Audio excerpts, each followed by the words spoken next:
Good morning, ladies and gentlemen. Good morning. And welcome to the Convocation Board.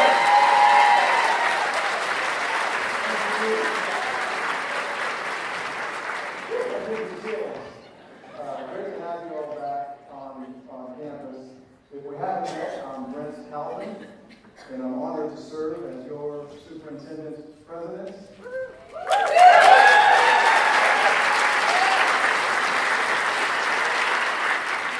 As I was explaining to a group of faculty last night, the college and I had a long-term love affair. 40 years worth. We started when I was 10 years old, spending weekends out here, running from one corner of campus to another. And my partner in crime is in the auditorium as well. I spotted him over here. Brian Bedford. Hey, Brian. Brian's dad was a football coach here and longtime administrator, fabulous guy, Bill Bedford. They lived across the street, and so needless to say, Brian and I spent a lot of time on this campus. Saturday mornings watching football practice, sneaking into the old gym, shooting some shots up, walking across the street to Foster's Freeze, having lunch. I got a little older, middle school. My folks used to drop me off here for various sporting events. You may have heard the story one night, got here too late to buy a ticket for a playoff basketball game, and I'd seen some other kids over time climb up on the old gym roof and watch the game through the windows. And so we tried it that night, and thankfully we didn't get hurt and enjoyed the game from about 100 feet in the air. So that was death-defying and fun at the same time. And unfortunately, when I was athletic director, students continued to do that. If we had a big game against Fresno City, we'd sell out and we'd have people on our roof watching the game. I'm sure it wasn't a fire marshal code, but anyway, I came back here as a student in the mid-'80s, had a fabulous time. Dr. Link Hall was the superintendent president. How many folks remember Link Hall? Fabulous guy, right? I attended his funeral 3 weeks ago, and it was great to catch up with retirees. And it was great to see Link honored like that, because he did so much for the College of the Sequoias. You know, Dr. Ivan Cruikshanks held the position of superintendent president for 35 years, and he gets a lot of credit for what COS has become, and rightly so. He did an awesome job. But for 25 years of Ivan's 35 years here, Link filled in several different positions, culminating in assistant superintendent. And then when Ivan passed away, when Ivan retired, Link became our superintendent for 9 years. And so he was the president when I was here. I had instructors like Noel Johnson, Newell Brinkhurst, the late Jerry Pulowski, Jeff Falconer, Dan Shelley. These guys were giants. And not just COS giants, they were giants in their field. And they put so many of us on a path to success. And I can't help but think about my experience here as a student as we work hard every day to help our students. And if you work here, you know how easily it is to get addicted to student success, to helping students. You just get addicted to it, right? Many of you have heard my story. I didn't start out to be an educator. I was in private business and owned an engineering firm in Southern California. Sold it in 1998 to a big engineering conglomerate. I served a 4-year transition contract with that firm. My wife, Renee, and I moved home with our kids, and I needed something different to do because at that point a 5-year non-compete agreement kicked in. Luckily for me, Dr. Rosa Carlson was looking for an athletic director here at the college, and she hired me on one promise, and that is that I would stay 5 years. She was kind of tired of the turnover that she had experienced in that job. And I thought, this is going to work out great.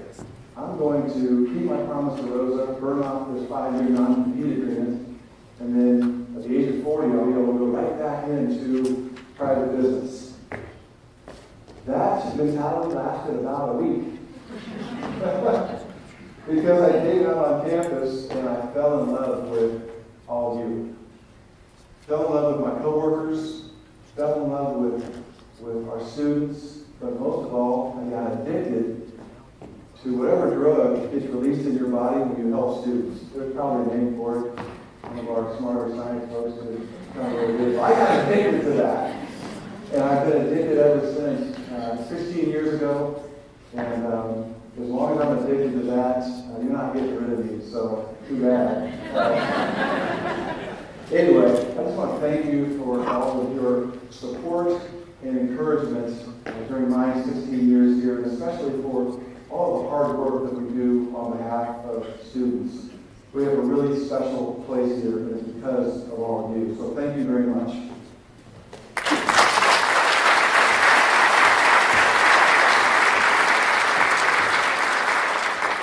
So now we've got a lot of ground to cover this morning, and I want to be cognizant of time that you have here.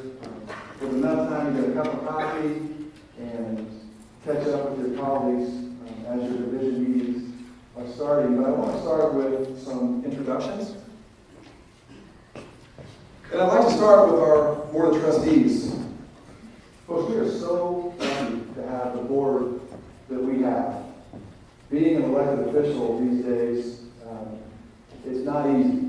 It's not easy at all. And yet our board has been a model of stability for at least the 2 decades that I've been associated with the College of the Sequoias. And because our board members do it for the right reasons. And I'm not just saying that because they're sitting down here in the second row. They are fabulous, and we're lucky to have them. And ordinarily, I would start by introducing our board president, but I'm going to switch things up a little bit today because of this guy. Mr. Earl Mann officially retired from public service last spring. He spent the holiday down in Tennessee with his 2 daughters, and I think his grandchildren put the full court press on him. Convinced him that old Grandpa Earl needed to move down to Nashville, Tennessee. Good for them, and good for Earl for listening. He came back, packed up his stuff, sold his house, and moved to Nashville, Tennessee by May 1st or so. But I'm told that he'll be watching our festivities here this morning once we get them posted on the website. And so I wonder if we can give Mr. Mann a big round of applause.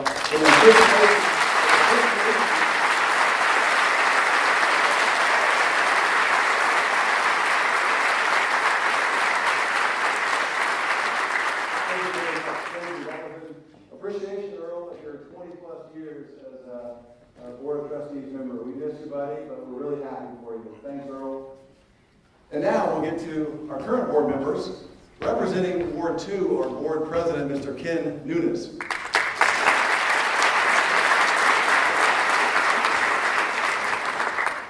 Representing Ward 5, our board vice president, Mr. John Zumwalt.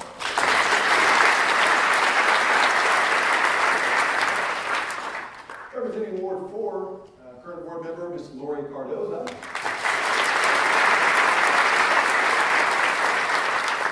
And representing Ward 1, board member Ray Sherman. Thank you all for joining us. I'd also like to introduce and thank the presidents of our individual collective bargaining groups, Percosta, David Hurst,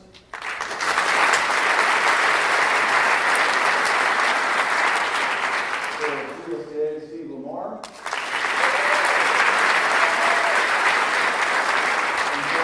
and Dr. Karen Erickson, as well as their respective negotiating teams for all the hard work they did this spring and summer to reach tentative agreements with the district. You read that we took Costa TA to the board and it was ratified in July. And on Monday night, our board was going to peek at the COSAPA and the CSCA tentative agreements. All 3 processes were great. Everybody was very professional. I think you'd almost say we enjoyed it. And I think the end result, kind of funny to think that, huh? But I think the end result was we carved out a agreements that were not only good for our employee groups in the district, but most of all for our students. So congratulations to everybody involved with those.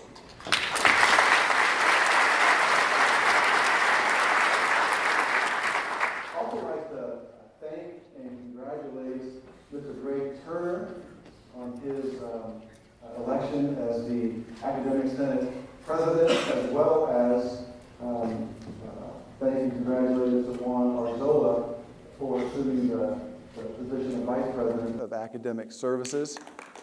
Thank you.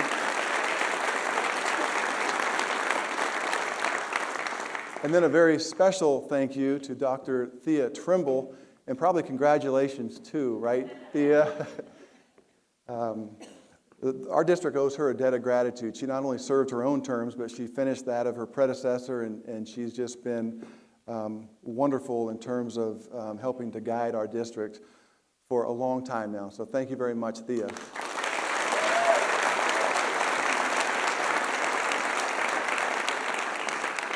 I want to also thank our grounds crews and our maintenance crews for everything they do to keep this campus and those in Hanford and Tulare shining. All the campuses look fabulous. It's nice to be able to come back to school to campuses that look as good as ours do. So thank you very much to that group.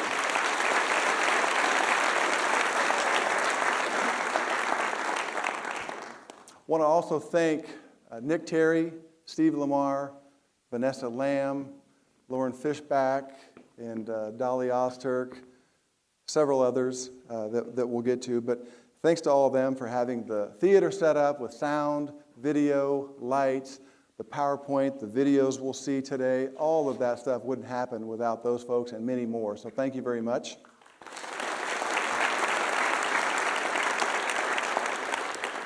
And then I know we have members of our various advisory committees, foundation boards, partner agencies. So thank you very much for your support and for joining us here this morning.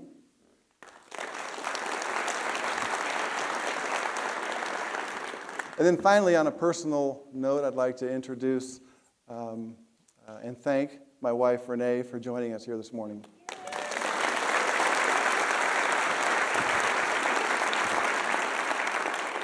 She told me she'd catch me if I tripped and fell off the stage. That's what you guys are for, right? Okay, now the really fun part is we get to introduce some students. And you'll recall that 3 years ago we started the President Scholars Program as a way to attract the best and brightest from our local high schools. These students had to have had at least a 3.5 GPA in high school and been eligible for lifetime CSF membership. Then they go through an application and selection process. All that to say, we end up with some really good students and even better people. And we really enjoy this program. It's so much fun to work with these students and see all that they accomplish. And I'd like to, at this point, thank my assistant, Megan Tierce, for all that she does to coordinate this program. There's a lot of moving parts here, and she's fabulous. She ends up being the team mom for all of us. And I just want to thank Megan Tierce. There she is. So I'd like to introduce our returning sophomores and our incoming freshmen. So scholars, if you can please rise, turn around and face the audience, and as I call your name, just give us a little wave. And audience, if we can hold our applause till the end, that would be great as well. But starting with our returning sophomores from Lemoore High School, Alexandra Remmel.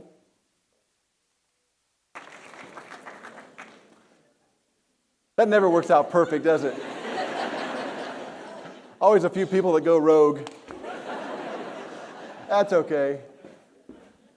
From King's Christian High School, Alexander Cardoza. From Mission Oak High School, Aubrey Cardoza. From Mount Whitney High School, Rachel Jones. Another pioneer, Samantha Dunnigan. From Mission Oak High School, Zen Aon. From Tulare Union High School, Micah Ruiz. From Hanford West High School, Antonio Gutierrez. And from Menachie High School in Porterville, Miss Haley Scott. Okay, so if we want to applaud just for the 17-18 cohort, yeah.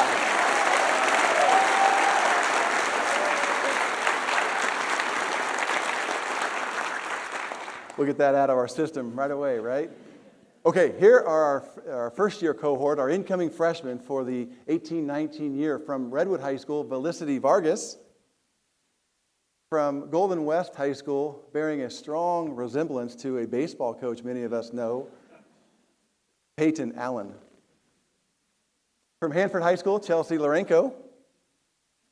From Tulare Union High School, Joseph Amaral. From Mount Whitney High School, Eileen Ibarra. From Redwood High School, Kenneth O'Leary. From Central Valley Christian High School, Christopher Souza. From El Diamante High School, Sage Sullivan. Joshua Brown could not join us this morning. He's from Lemoore High School. So our final President Scholar from Hanford West, Leslie Contreras. Ladies and gentlemen, your President Scholars.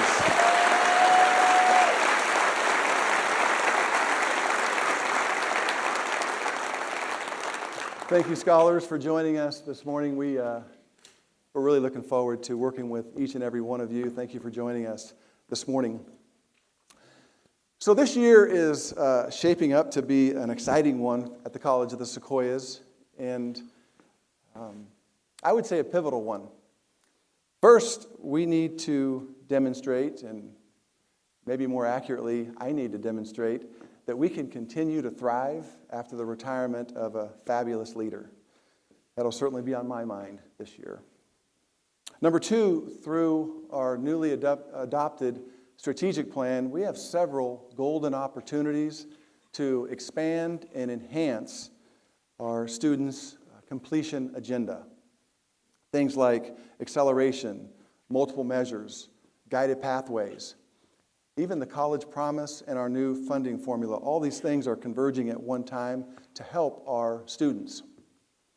And then finally, we have an awesome opportunity, and this really should be fun, to demonstrate to our accrediting body, as well as our thousands of stakeholders, just how far we've come in the area of governance, integrated planning, and sustainability. You'll recall that 6 years ago, those are the areas that kind of tripped us up a little bit when the ACCJC visited. And what kind of gets lost in all that drama is that nobody questioned our results or our outcomes. For 90 years, we've worked really hard and gone to bed tired at night and produced a lot of good results. The problem 6 years ago was when our visiting team came on campus, they asked us questions like, how was that decision made? And did you make it the same way last year and the year before? And so you added some resources in this area. Did it help? Did it produce the results you were looking for? How are you going to improve upon it next year? There were only a handful of us on campus that understood what they were talking about. For the rest of us, they might as well have been talking Swahili because we really didn't understand about integrated planning or governance. Now we do. Now we do. I would say that we're among the best in the state at those things, and we should be very excited to welcome back the ACCJC so they can get a look at just how far that we've come. So the plan today is to take a brief glance in the rearview mirror and just see how far we've come. Not to rest on our laurels, but to appreciate and be encouraged by how far we've come. Once that's done, I think we need to take a closer look at how we operate and spend a little bit of time with COS 2.0. You'd be surprised. Many of us were here when we developed and implemented COS 2.0. But did you know that we've hired 170 permanent employees in the last 3 years alone? A ton. 170 in 3 years. 225 in the last 6 years. So I think it's appropriate for us to just give a little refresher course on how the College of the Sequoias operates so that we can continue to sustain all of these good things. We also need to examine how COS 2.0 can evolve, adapt, get better and better over time through the use of guided pathways. We'll talk about that a little bit. And then finally, we'll invite up a couple of friends, and they'll kind of lead us through all the fun activities surrounding the accreditation visit the first week of October. So we thought we'd start this first segment with a video, one of 4 that we're going to show this morning. They're brief, 2.5 minutes long. But this first one is about a former President Scholar. Many of you know her, Karina Arzate Aranivas. She's from Orosi High School. She's been here the last 2 years. You may know her story. She graduated from Orosi High School. She could have gone to any college or university in the state. She chose the College of the Sequoias for her own reasons. And once she was here, she got involved with the Scholars Program, student government, the Welcome Center, and she just crushed it. Bottom line, she crushed it. Ended up choosing UCLA over UC Berkeley, UC Davis, UC San Diego, everybody. And she's will be attending UCLA this fall. In fact, Megan and I have cheated. Rather than wait and ask our scholars where they wanted to go visit for the first field trip, we made an executive decision. We're going to go to UCLA in October and visit Karina. So we're excited. We're excited about that. But this is an excerpt from her speech at graduation last May, and it was just beautiful, and it just illustrates how much the College of the Sequoias supports our students and the good things that can happen when dedicated, committed students buy into the support that we provide. And I also believe it provides a segue into a couple of things we want to discuss this morning. So somebody's going to cue this up for us, and we'll watch Karina. Good evening, members of the Board of Trustees, faculty, administration, families, and fellow graduates. Welcome to everyone, and thank you for coming to celebrate this special day with us. Today's commencement is to celebrate the class of 2018 at College of the Sequoias. Congratulations to my fellow graduates. Tonight is about recognizing our achievements. Commencement ceremonies are an emotional time of transition for us as students, and for the loved ones that have encouraged and supported us. But I would put forth that community college commencement ceremonies are especially more moving. Why? Because for many of us as students, College of the Sequoias afforded us the right experiences in higher education. And for many of us, those experiences were necessary to define our sense of self. Community college could mean something different to every individual graduate you see here before you, but to every single one of us, it paved the way for achievable goals that may have once seemed both unreachable and unknown. For myself now, as a community college graduate, I am more excited for my future because of this path that I chose to take. I have always been a driven student, but when I started college, I was lacking direction. Because of COS, I found that helpful support system that guided my ambitions. I was fortunate enough to be chosen for the President Scholars Program, which started my path to understanding the direction I wanted my life to take. As I became more involved, I realized the plethora of help that COS offers with open hands. Thank you to the people in programs like TRIO, EOPS, Student Success, the Student Ambassadors Program, Tutoring Centers, Access and Ability Center, and many, many more who have helped myself and other students like me.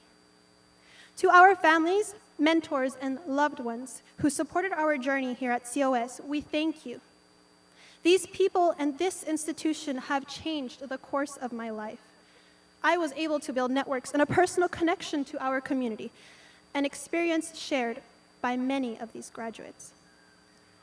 Not only do I feel I am a better academically prepared student, but I feel like a better person by coming to community college. As a successful high school student, there were people in my life who questioned my choice to attend a community college. And I am not the only student with these experiences. But after these last 2 years spent at COS, I cannot imagine a better choice exists. If I could speak for a moment, on behalf of my fellow graduates and I to offer insight based off our experiences at College of the Sequoias. To anyone on the cusp of making a life-changing choice, understand that community college truly holds up to its name. It is exactly that, a community of passionate people willing to support you. At College of the Sequoias, if you take the support that is being offered to you, you cannot fail. Congratulations again to the class of 2018, and thank you.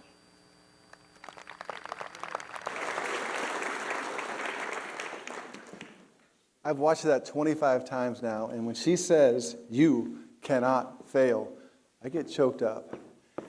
I'm this emotional at 51. God help us when I'm 61. It wells up a little bit when I hear her say, "You cannot fail." And it brings to mind just how our mission, just words on a poster on a lot of our walls, how our mission trickles down and helps students like Karina on a daily basis. And that's really where COS 2.0 comes in, how we operate. I'm not going to spend a lot of time on these. And if you're with us for the first time and you kind of feel like you're drinking from a fire hose, first of all, join the club, because that's how I felt all summer long. But if you only think you can retain a couple of things, retain these two. This is the foundation of COS 2.0. And you see here on the left, we've got our governance structure. It looks a lot like an organizational structure, but it's not. It's a governance structure, because before COS 2.0, nobody was ever sure who and how decisions got made, because they were made differently every time. We had 40 or 50 different committees, for lack of a better term, on campus, and depending on which co-chair had the greater power or clout on campus, that's how things got done. And that's one of the things we got dinged on by the ACCJC. We had to have a consistent method for making decisions, and we absolutely have it here. You see across the line right under Superintendent President, there are 3 senates: the Academic Senate, the District Governance Senate, and the Student Senate. Those are the 3 entities codified in law that are allowed or authorized to make recommendations either to the Superintendent President or directly to the board.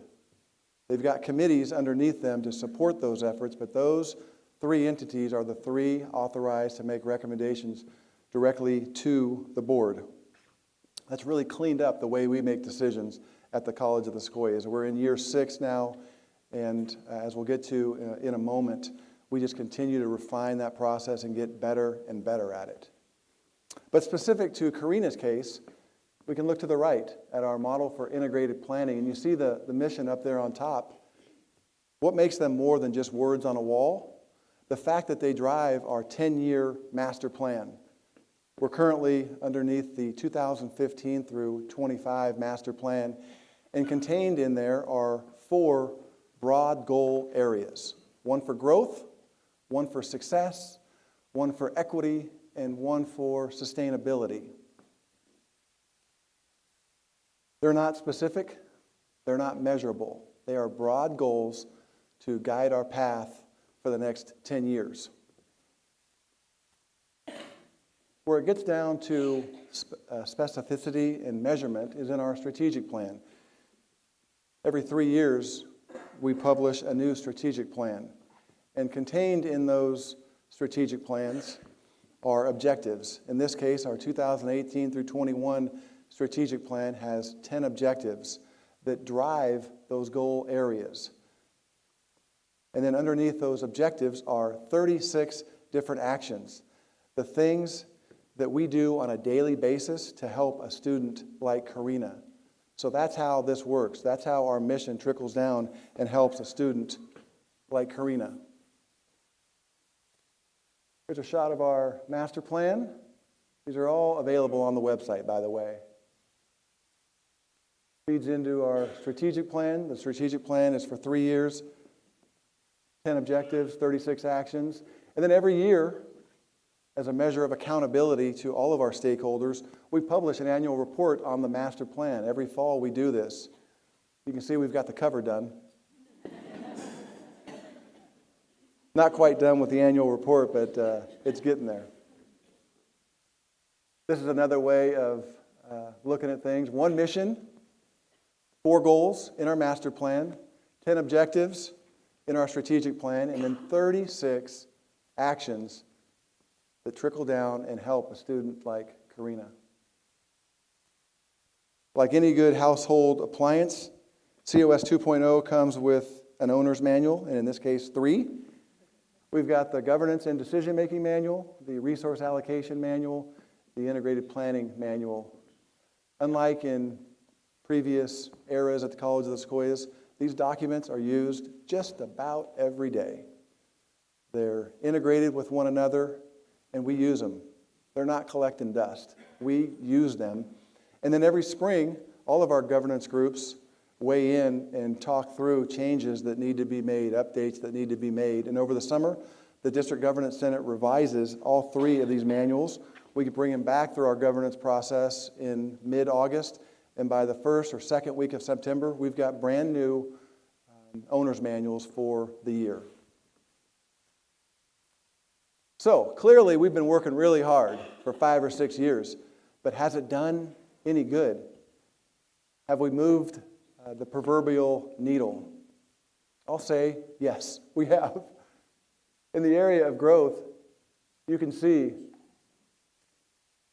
this is in an era, a time when about 80% of the districts in the state are either stagnant or they're losing enrollment. And here we are growing 2, 3, 4% every single year.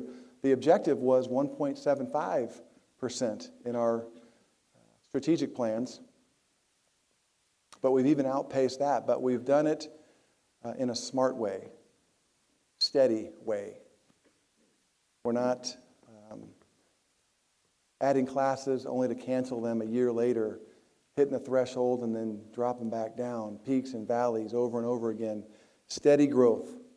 That's what we've experienced for the last 6 years, to the tune of a 17% increase in full-time equivalent students. It's amazing. It really is amazing. But our growth doesn't stop there. You can see the number of our transfers has grown by 19%. In addition, our transfer-prepared students has grown by 17%. That's our own internal calculation that allows us to track students that have met all the requirements to transfer and for one reason or another just choose not to. But it's important for us to know they could have transferred if they chose to. Here's where the numbers just get a little crazy, if you ask me. This is on overall awards, degrees and certificates. Overall increase of 42% in 6 years. Degrees are up by 43%. Certificates, 40%. Just amazing. Yeah, please.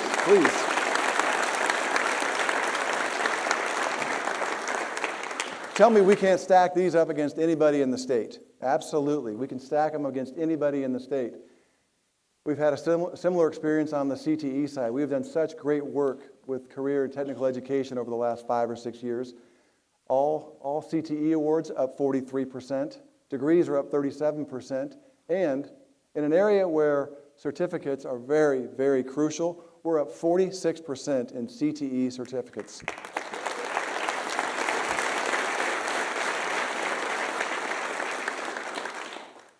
But it's not just about growth and success, it's also about equity. Do these benefits extend to all of our student populations? There's several hundred measurements for equity, and believe me, we look at almost every single one. The state requires us to look at 15 different subpopulations of our students and measure them over 15 different metrics, and identify areas where a given population maybe is not achieving at the average of their peers. That constitutes a disproportionately impacted group, and we employ special strategies to bring them back up to at least the average.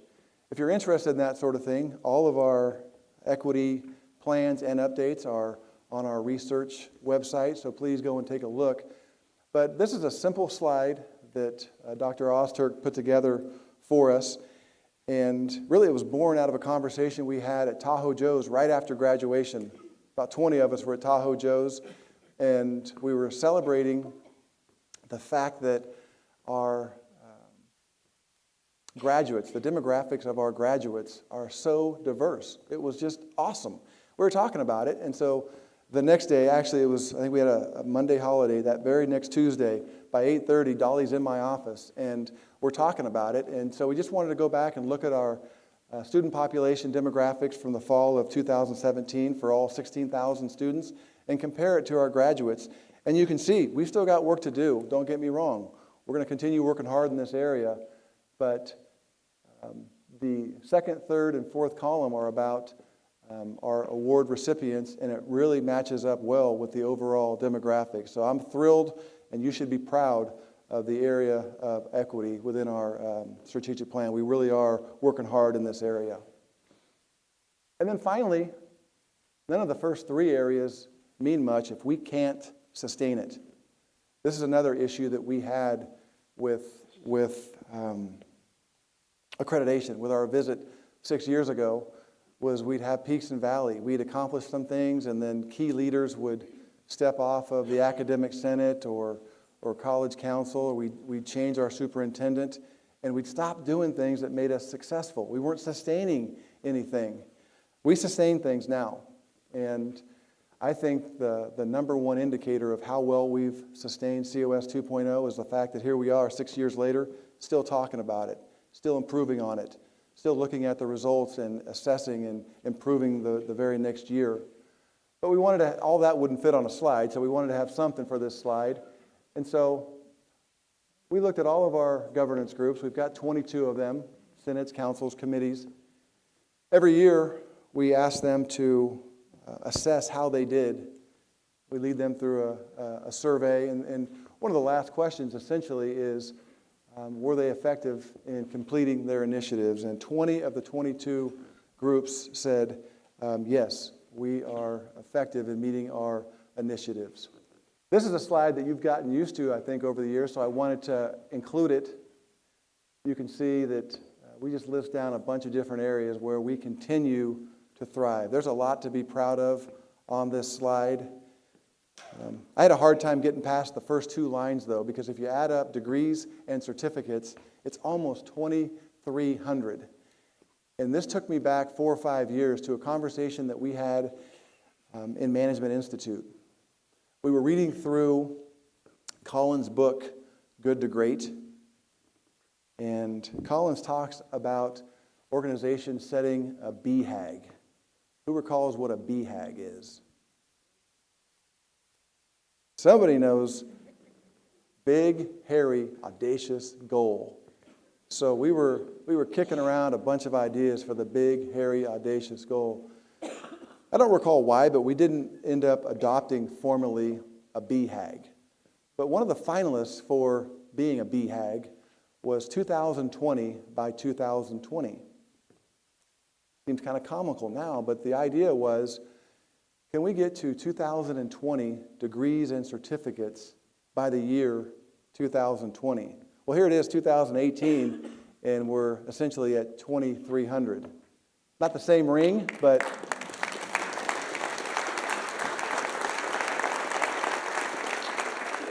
2,300 by 2018 didn't have the same ring as 2020 by 2020, but we should be proud of it nonetheless. We've got another video to share with you, and this is in the area of success and equity. I have a special connection with the A2Mend organization. It's designed to support men of color professionally within the community college system, as well as students within the community college system.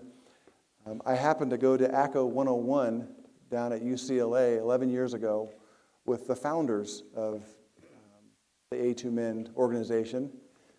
It hadn't been started yet. A guy named Ed Bush and I hit it off, had a lot of things in common. At the time, he was a vice president in the Riverside Community College District. I want to say I was still an athletic director. We hit it off, spent a lot of time together that week. And one night at dinner, 4 or 5 of us were just having dinner there in Westwood, and these guys started talking about what it would take to start an organization like A2Mend. And of course, you know, it all sounded great. You go home, you get busy, you don't think about those guys, you see them kind of once a year at conferences or whatever, and then 2 or 3 years later, I start seeing this, and it's just one of those things where I'm really proud of everything they've done, and I'm even more proud that now College of the Sequoias has a charter affiliation to the A2Mend program. Last spring, we started that, did a lot of special things, and I think you'll agree that this video captures what's good about the A2Mend program. A2Mend, to me personally, it's a group of individuals that really just want to see you succeed. So they focus on a male of color. They want to partner you up with someone that has succeeded in your field and make sure that you are part of that succession as well. So during this past conference, I had the opportunity to attend one of the college fairs. I was able to meet with the Associate Vice President and the President of Fisk University. I was offered an opportunity to attend a well-recognized HBCU school, Fisk University in Nashville, Tennessee. I was able to submit my transcripts to them, and from there, they offered me admittance on the spot and offered me the presidential scholarship as well. Okay, guess what just happened right now? All right, me and Sierra both got scholarships, full ride, full tuition, book, housing, everything. Because we got to work for them. Not only admissions, but a full ride scholarship. So they would pay for my housing, my books, my tuition. They're offering me a free education, and that opportunity would have never have came if it wasn't for the A2Mend organization. They opened up that door, and I'm forever grateful because, like I said, they want you to succeed, so they bring other people and other resources to see that you succeed as well. It's opened up so many doors, and especially that scholarship alone, nothing's better than that.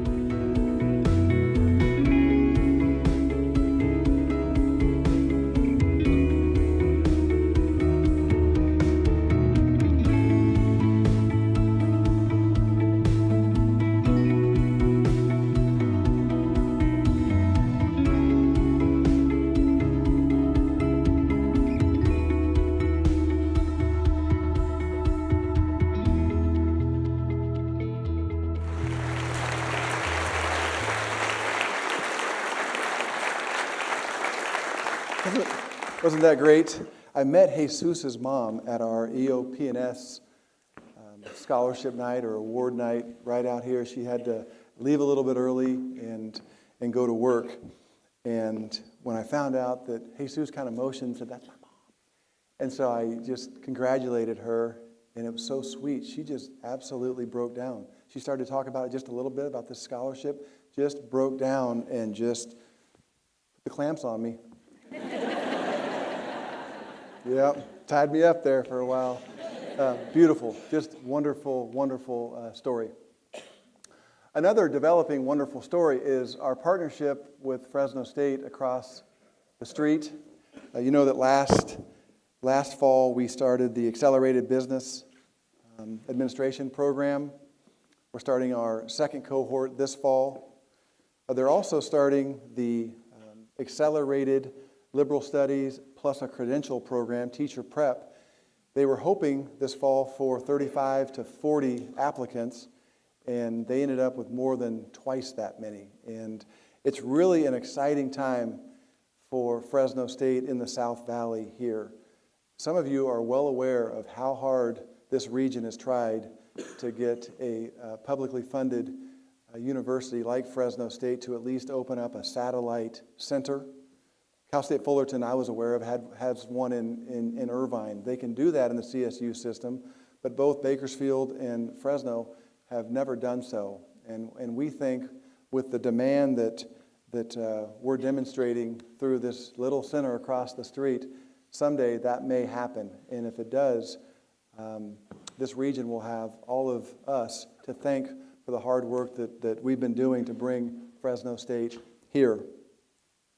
We also take great pride, though, in the relationships we have with our partner high schools. And look at these numbers. They're amazing. In the area of dual and concurrent enrollment, our numbers, and this is really just in the last 4 years, we've gone from serving under 500 students to serving over 1,300 students.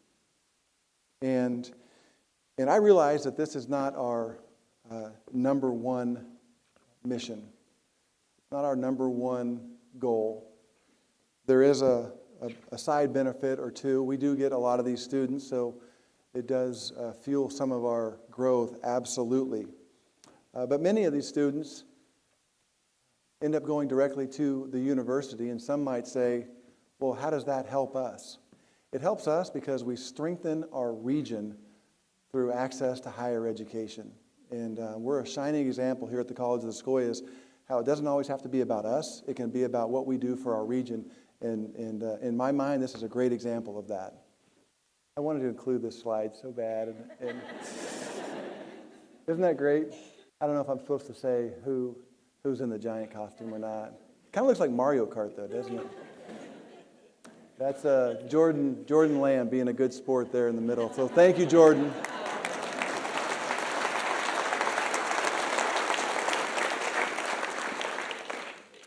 The fellow on the left there was also the fastest human for about 10 days earlier this spring. Not just collegiate, but in the world, he ran the fastest. Help me out. Was it the fastest 200 time?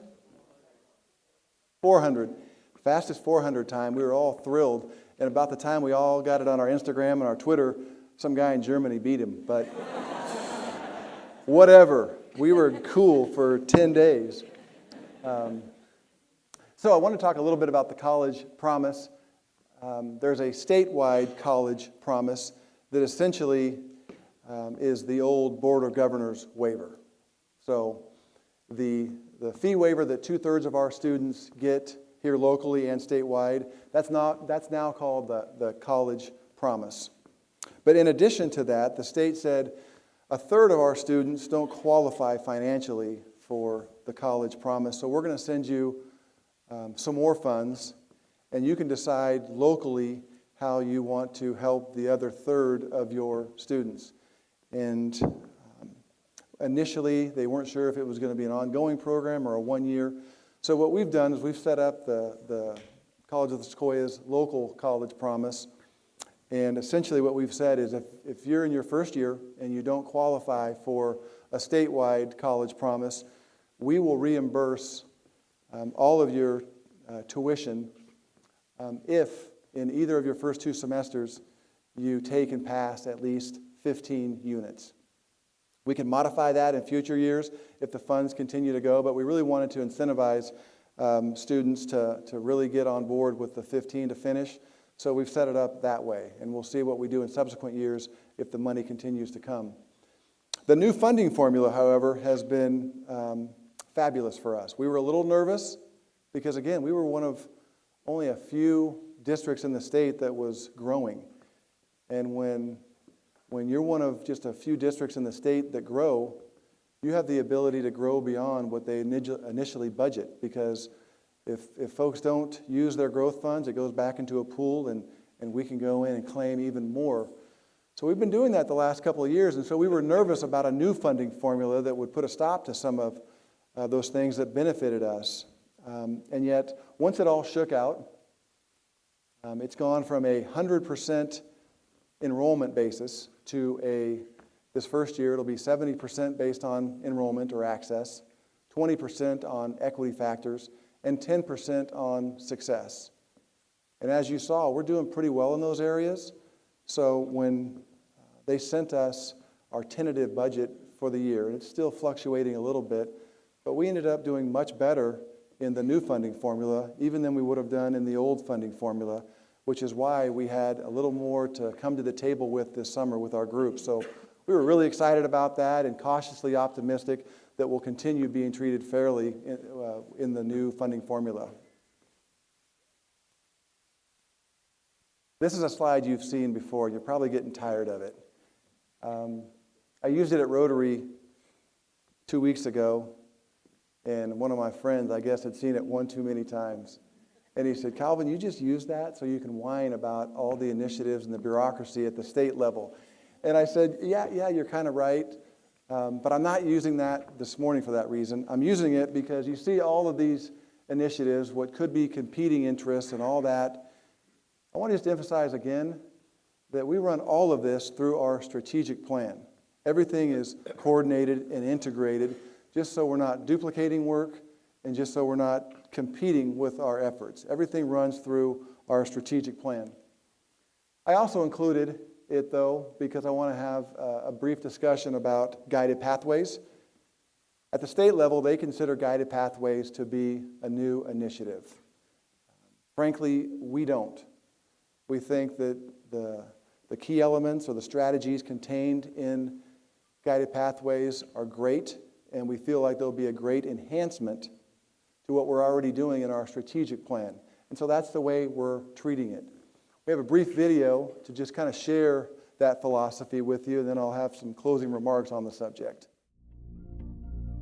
Hey, you know me. I'm the 2018-2021 College of the Sequoia Strategic Plan. I'm the part that takes the 4 goals, growth, success, equity, and sustainability, out of the 2015-2025 Master Plan and turns them into action. As part of the district's integrated planning model, I was created by a strategic planning task force comprised of administrators, faculty, staff, and students. Boy, did they work hard to identify my objectives and actions. During the planning process, something great happened. The state chancellor released the Vision for Success and the Guided Pathways program, which is based on national research of student success and timely degree completion. Integrating these 14 key elements into my objectives and actions is kind of like upgrading a regular map to a powerful GPS.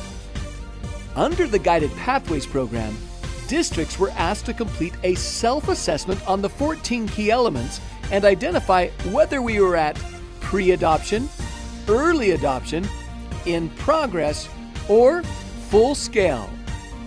This really helped us see where we were and where we need to be. And then through a set of prescriptive criteria, COS built work plans that clarified the direction I'll need to take to arrive at my destination. With the help of guided pathways, I'll complete my journey, and the district will further accomplish the goals of the 2015-2025 Master Plan. And did I mention that by moving the needle on the Guided Pathways framework, COS will receive additional state funding? But even more importantly, we will watch our students reach their goals more quickly and more successfully.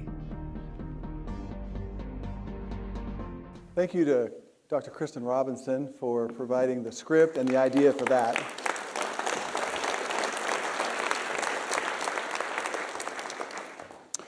So there are 14 key elements to guided pathways. And as they hit the screen, you can see that a lot of it is the work that we're already doing in our strategic plan. We have a guided pathways task force assigned to this. We devoted our Management Institute back in late May to the topic. This past Monday, we had a district-wide summit in the Porter Fieldhouse, had 92 or 93 people join us. And what we've been working on are those work plans that was mentioned in the film, or were mentioned in the film. The idea is to take all the good stuff out of these key elements, the stuff that maybe we're not doing, and overlay them over the objectives and actions in our strategic plan.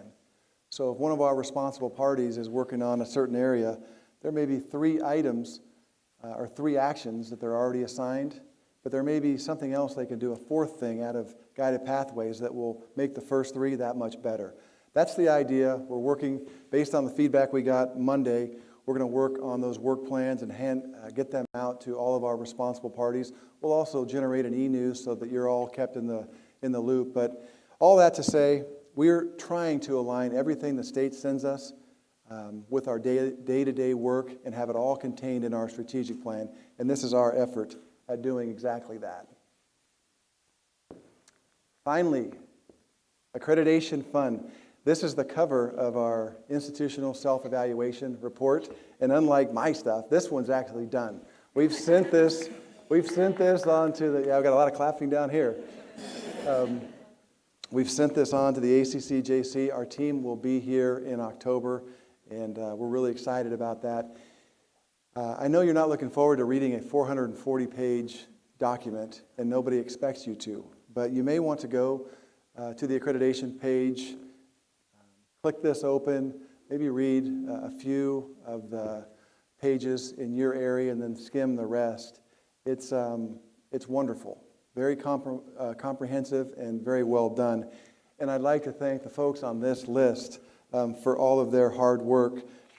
We organized it into teams, one team for every standard, as well as a writing team and an evidence team. It was chaired by Dr. Lucerna and Dr.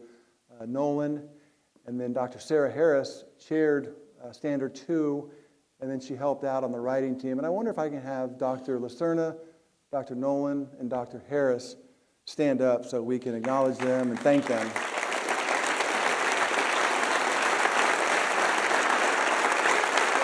Now remain standing now. Remain standing, because now I'd like to have if your name's on that list, please stand up. We'd like to thank you as well.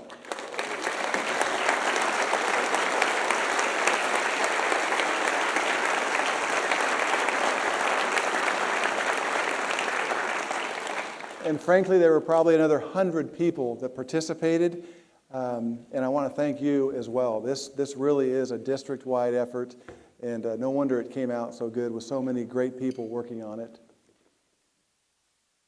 So, before I bring our friends up, I have one more video that I want to share with you. This is something that we've been working on for the last 6 weeks or so. When a visiting team comes to campus, the very first morning, you do a meet and greet. We may have some local dignitaries come and meet our visiting team or whatever. It's just an opportunity to kind of set the tone for the week. And I've always felt like districts could benefit by showing a short video that kind of describes who they are. And so we've got one that we're going to share with you this morning. And if you like it, we're going to share it to our visiting team in October. So let's cue that up. This year, College of the Sequoias will award over 2,000 degrees and certificates. We had over 288 students earn the status of honors, which means they maintained a grade point average of 3.5 or higher. For many of us as students, College of the Sequoias afforded us the right experiences in higher education. And for many of us, those experiences were necessary to define our sense of self. Coming straight out of high school, many people don't know what they want to do, what they want to be. Community college is that next step. I really think it was a great opportunity for me because it actually involved me with the teachers, and it led me into engineering, which wasn't my first major initially when I started. COS allows you to build yourself, and it allows you to take the first step into becoming a university student. COS was more hands-on of like, what do you need? It's an easy transition from high school, and it really helped me out. We have over 500 students successfully transferring to California State or University of California institutions next fall. We awarded ESL certificates to 87 outstanding adults who came to master English. We pinned 73 new registered nurses, 35 new firefighters, and 120 law enforcement officers from College of the Sequoias.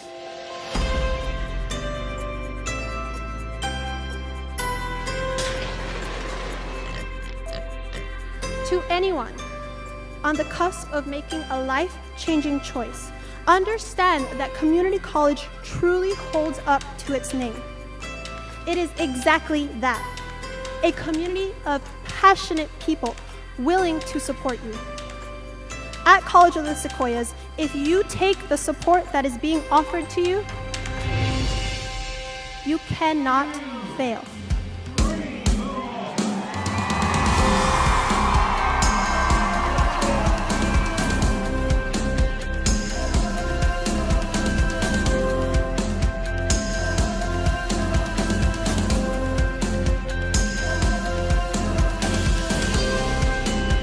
So what do we think?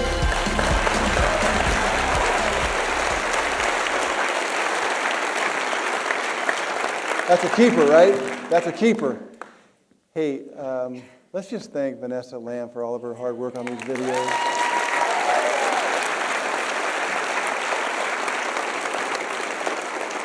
Can I just say that she turned what was otherwise going to be a really boring convocation into a fun one. So thank you, Vanessa. Okay, now it's time to invite up a couple of friends, Dr. Marla Prochnow and Dr. Jonna Shingle.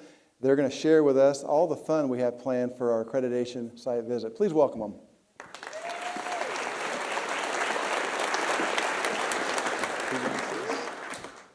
This is basically the path that accreditation that we've taken over the last several semesters.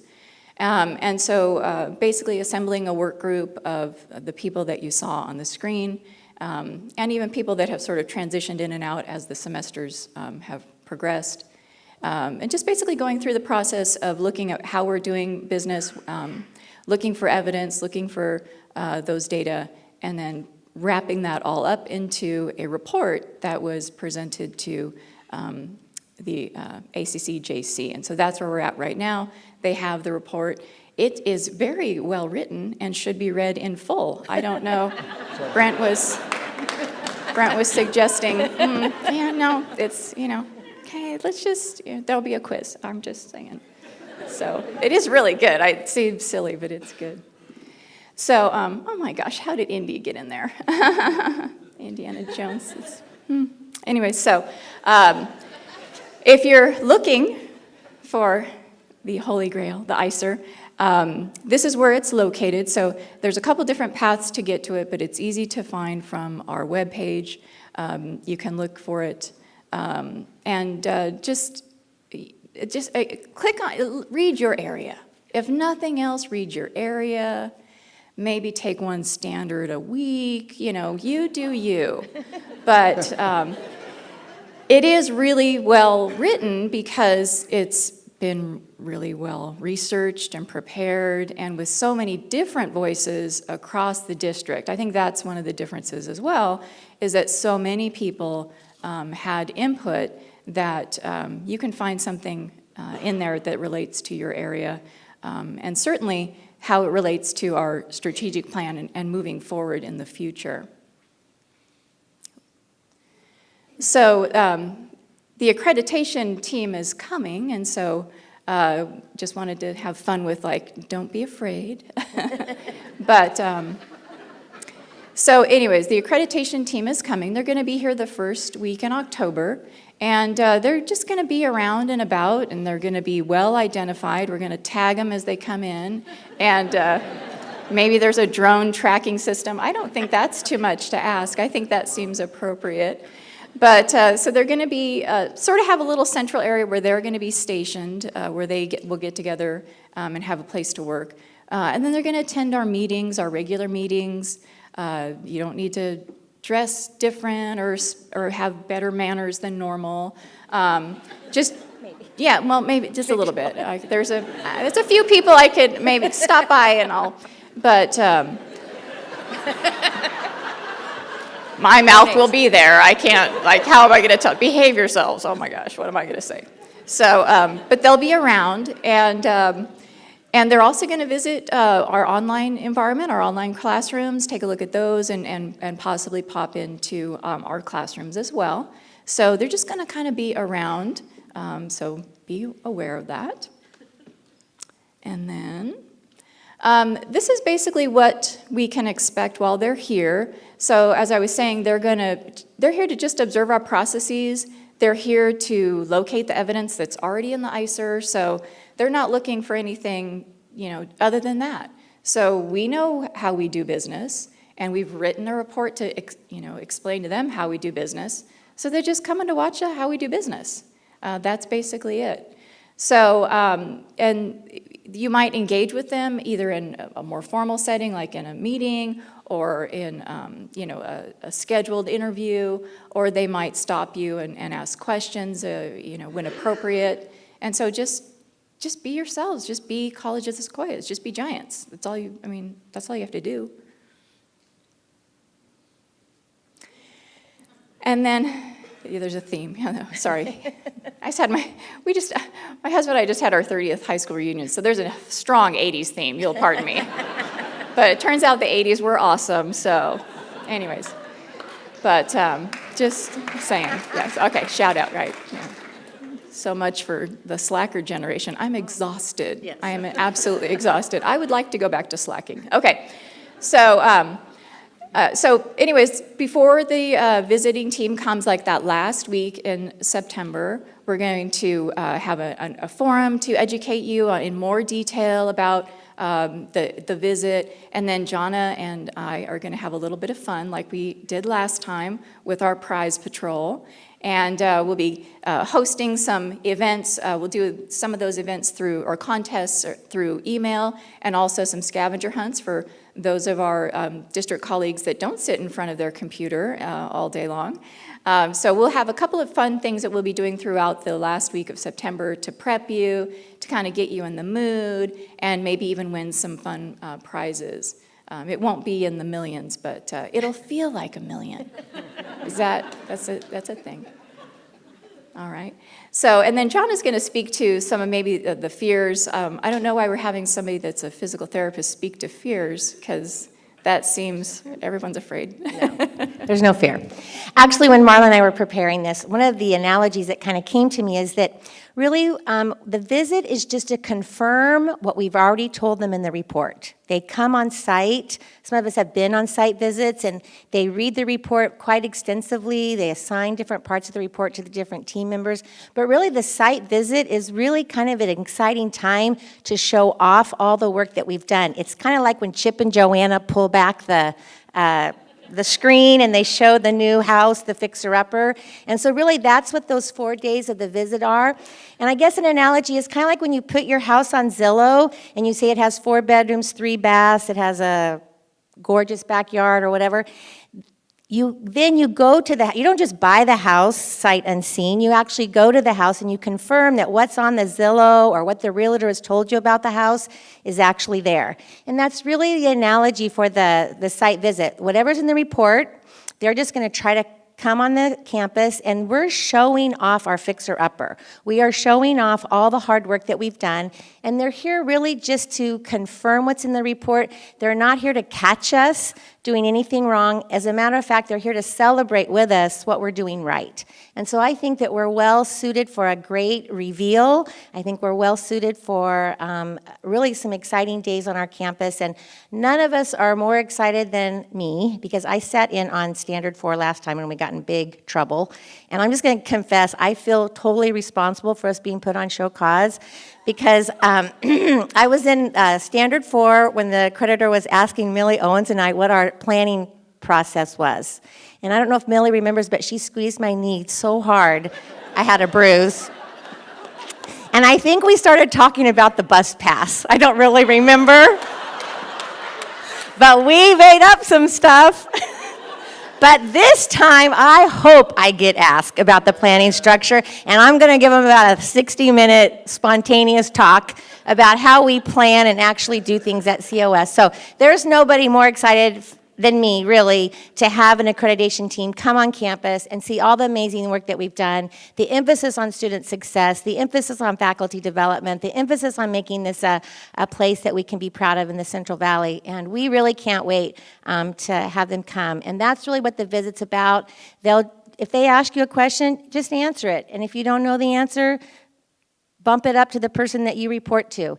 And they're not here to catch us doing anything wrong. We're really here just to show off all the amazing work that we've done. And we thank each of you for the contribution that you do daily to make this team visit what it's going to be.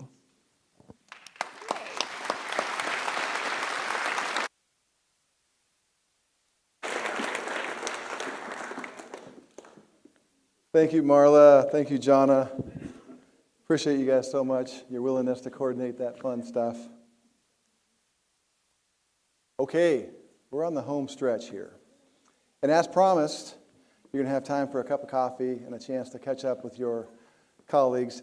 I just have a couple of closing thoughts to share with you.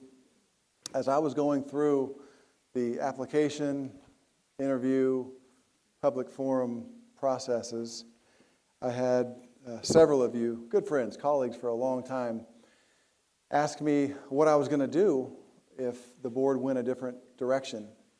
The insinuation was, would I leave the district to go be a president somewhere else? And obviously, the answer to that is no. It's not about me or any of us as individuals. It's about what we can accomplish collectively as a team. And you've seen the data. And if we value data as much as we say we do, and I think we do, we realize that we've done some really, really special things these last 6 years as a team, as a united team. And I'm so proud just to be a part of that team in whatever role the board wants me to serve in.